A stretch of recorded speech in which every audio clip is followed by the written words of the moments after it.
Summer అంటే చాలు first మనకు గుర్తొచ్చేది మామిడికాయలు అండ్ మల్లెపూలు.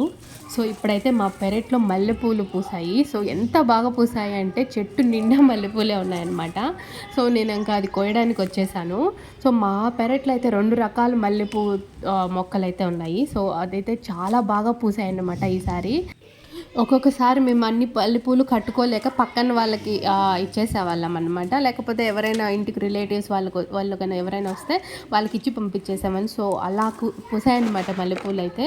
అసలు కడుతూ ఉంటే ఒక 5-6 మూరలు ఈజీగా వచ్చేస్తాయన్నమాట. సో అలా కాసాయి మల్లెపూలు అయితే ఈసారి. అంటే చిన్న చెట్లు చూసేదానికైతే పువ్వులు మాత్రం చాలా బాగా పూసాయి.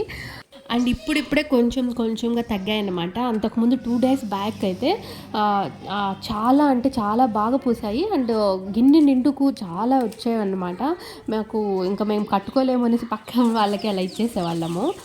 అండ్ చూస్తున్నారు కదా 2 రకాలు అని చెప్పాను కదా, ఇలా కొంచెం సన్నగా ఒకటి, కొంచెం లావుగా 2 రకాలు ఉండేవన్నమాట పువ్వులు.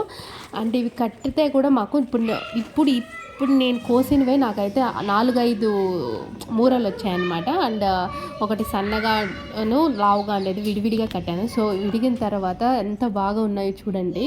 సో చాలా అందంగా ఉన్నాయన్నమాట. సో మేము కొన్ని పెట్టుకుంటాం, దేవుడికి కొన్ని పెట్టేస్తాం. సో చాలా బాగా వస్తుందన్నమాట స్మెల్ కూడా.